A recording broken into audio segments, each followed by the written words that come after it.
Sehari sebelum Pilkada serentak, Gubernur Sulawesi Selatan Syahrul Yassin Limpo memastikan secara umum persiapan pelaksanaan tahapan pencoblosan di pemilihan kepala daerah atau Pilkada serentak Sulawesi Selatan hari ini berjalan aman dan lancar.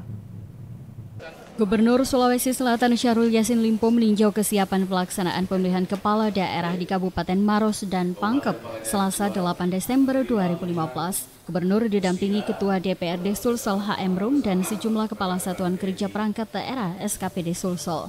Di Kabupaten Maros, Syahrul menemui pelaksana tugas Bupati Maros Andi Heri Iskandar yang menyatakan seluruh TPS di Kabupaten Maros sudah siap untuk pelaksanaan pilkada, termasuk undangan memilih juga sudah disebarkan.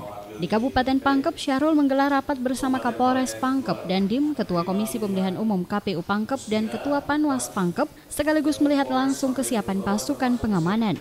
Setelah peninjauan, Gubernur Sulsel Syahrul Yassin Limpo mengatakan secara umum persiapan pelaksanaan tahapan pencoblosan pada pemilihan kepala daerah serentak di Sulsel berjalan aman dan lancar.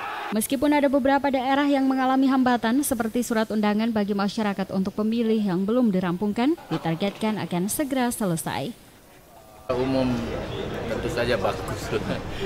Ada yang memang lebih banyak yang belum sepenuhnya menyelesaikan kartu sampai jam 12 tadi. Kartu apa namanya? Kartu undangan. Ya, mereka udah punya jelas di mana TPS-nya, tapi kartu undangan masih ada yang belum sampai. Ini yang lagi dikejar. Seluruh bupati sekarang ini saya minta untuk lakukan pengecekan terhadap kartu undangan itu.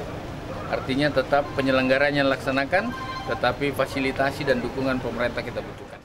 Pemerintah Provinsi Sulawesi Selatan telah menekankan seluruh pejabat pemerintah, termasuk aparat pengamanan, untuk melakukan tindakan tegas apabila ada yang mencoba memancing keributan dan melakukan pelanggaran hukum pada pemilu kada serentak. Dari Kabupaten Pangkep, Syarifuddin Hamzah, GoTV memberitakan.